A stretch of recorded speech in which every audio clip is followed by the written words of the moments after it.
is Jeremy Flint, 66.51. Position number 7 is Larry Amey, 66.52. And 39 is Alan Goofy on 67.42. I'm getting worked over in here. The man that has pole in this race is Glenn Zampatti in a Van Diemen, a car that he's just brought into the country about 3 or 4 months ago. It's a lovely little car, an RF86 model, Mobil sponsored, and a very, very pretty motor car. And he's likely to have a great battle with Steve Bottomley in one of the older model Van Diemens. Not much separating these two drivers in practice, 63.93 versus 64.75. And the lap record held by Zampatti, 64.03. Well, they're coming down Motorcraft Hill. And in fact, the Formula Ford driver to Europe series, of course, has been attracting very, very good fields. We hope to catch some of that during the course of our Australian Touring Car Championship telecast, because the racing is very close. Great nursery for budding open wheelers. It's not an inexpensive nursery, let me tell you. And coming up later in our telecast today, we'll also be catching up with Gary Brabham in the United Kingdom, where he is enjoying a great season so far. Bottomley closest to camera. Car number 28. RF80 model Van Diemen. He's had this car now for about 3 years. And he was pretty happy with his form in practice, no great problems. Twice the Western Australian Formula Ford champion, and this fella, Glenn Zampatti, is a newcomer. And he seems to be the man to beat at the moment. This new car is a delightful car. It's very much the same as the one David Brabham's been using to run the Formula Ford events back east. He was third last year in the Western Australian Formula Ford Championship and didn't contest the entire series. And his brother Ross, whom we've seen racing in Formula Mondial, will be getting one of these cars in about 10 days. So there'll be 2 Formula Ford powered Zampattis inside a week. Car 25 is Paul Carrican. Sounded better, didn't it? Even Karukan. Even Karukan. Getting ready for the start. Flag will be up, underway, 8 laps the distance. Zampatti a little slow away, and Bottomley has actually got the jump very, very quickly as they head down to Shell for the first time. An awful start there from Zampatti, but he's managed to hold down second as they go through Shell and work their way up towards the S's. Bottomley, though, here he comes. Qualified yesterday with a 64.75, so he was certainly slower than Zampatti.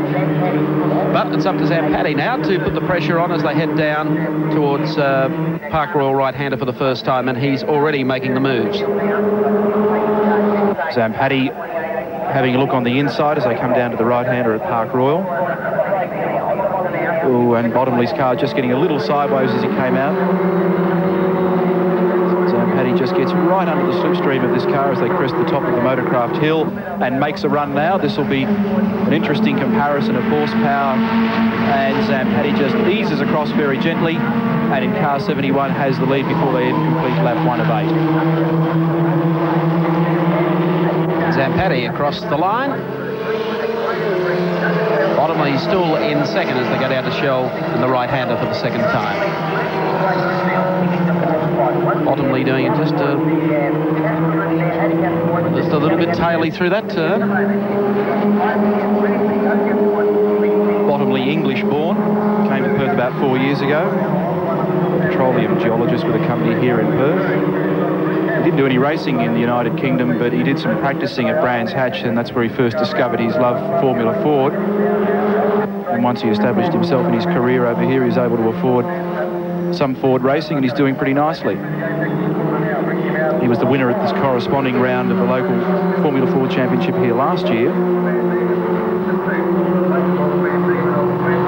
And the last meeting they had here, which was only 6 weeks ago, finished second to Zampatti, but had climbed his way right through the entire field from the back row of the grid after he had problems on the Saturday in practice. Car a little bit taily at the moment. That's just losing him a fraction of time. Behind him on the pit straight, car number 60 is Bruce Campbell. 64 in behind him. Pete, the thing about Formula Ford is that these cars are all relatively evenly spec'd. They've all got the 1600cc pushrod single cam Ford engine, and the constraints on this class over the years have been such that nobody really gets a massive jump. No, I was just looking at the entry list here, and most of the Western Australians tend to go for imported motor cars, whereas in Sydney the local product does pretty well against Van Diemen's and the Royales and so on. These cars all run a similar type of tyre. It's an Avon racing tyre for Formula Ford. It's the compound of virtually a slick type racing tyre, but it does have a groove pattern in it. And that helps to eliminate some of the enormous costs that, say, for example, the touring car drivers don't enjoy. You're looking at around about $2,000 for a set of slick tyres these days, and so by regulating tyres for practice and racing, it sorts out those guys who can drive and those guys who can prepare rather than those who can write a big cheque. This is a good battle. Bruce Campbell in amongst it, car number 60 in there as well, 84 Jeremy Flint.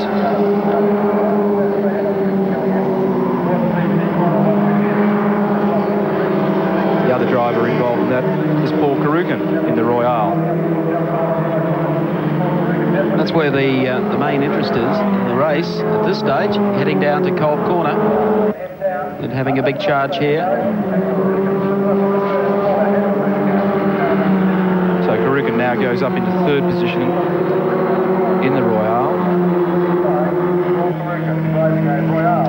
Zampatti, the leader, in the foreground, Bottomley in second position, and then Karukin in third in the red car. And trailing him down to the bottom of the hill is Jeremy Flint, who I think has almost managed to squeeze through on the inside. Oh, has he? Car number 60, Bruce Campbell, wants to argue. This is the leading bunch. Glenn was saying this morning that he was just a little disappointed with the entry here today. There are more Formula Fords in Western Australia. For some reason, they haven't graced the circuit this weekend. That was almost the same situation, though, with the Mondials. As I recall, Western Australia had more Formula Mondials than any other state. And then they couldn't bother to bring them out for race day, so there's no more Mondial class racing. This doesn't make too much sense. Well, they tell me there's over 10 of them in Western Australia, which is crazy. Well, with so many local cars, obviously, here, you think it'd be a sinner for a round of the Formula Ford Driver to Europe series. Hopefully, Doug Jacoby and Ian McKnight, I'd like to keep that in mind. A little more television exposure for the Formula Ford division. They just haven't made too many of the telecast events this year, and that's probably poor planning. Hopefully it can be improved a little later on. Well, we're looking forward to picking up some of those races later in the year, which should be good because the Formula Fords produce fantastic racing all around the country. A couple of the meetings last year, we saw upwards of 60 entries and guys separated by only hundredths or tenths of seconds. And this is the class where all of the leading open-wheeler drivers, no matter where they are in the world, really cut their teeth. Second place driver, number 28, Steve Bottomley, in the Van Diemen, and he's really now well and truly lost touch with Zampatti in the latest high-tech version of this car. Zampatti doing a great job, only 19 I think, and has ambitions of getting across to the East Coast and racing on a regular basis over there. Like to get his backside into touring cars, I think. Yeah, there's a rumour circulating around here this weekend that may be happening, and in fact the Zampatti family have procured a car. We'll have some more details on that a little later in the Touring Car Championship. He and his brother Ross are certainly very good peddlers. Broke the lap record here last time 3 times in the one race and reduced it from 64.46 to a 63.91. It's pretty good driving. Yes. And has proven that he can consistently lap quickly, and that's the thing. He can thread his way through traffic and deal with various problems presented to open-wheeler drivers, and there's plenty of them. He missed the start, but he's kept his head together and came back strongly, didn't he? One of the interesting things was that he started his racing career at the age of 17, 2 years ago, in a Formula Mondiale, so he's actually gone the other way in terms of pace, but at least he's been introduced to the sort of cornering G-forces and acceleration and braking and very precise style of driving that's required for an open wheeler, and it's obviously putting him in good stead in this class. He's a research analyst by trade with one of Perth's stock and share broking firms. So he's certainly got his feet on the ground. Here's the man we're speaking about. heading down to Yokohama Corner to acknowledge the last lap board. So Glenn Zampatti, car number 71, just opening that gap all the time over Steve Bottomley. Through the shell sweeper, and they work the S's now for the final time.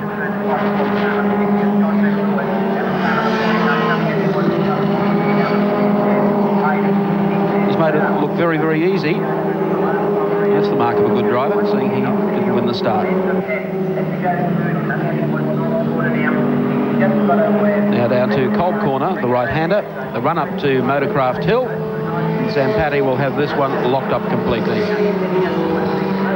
And here he comes.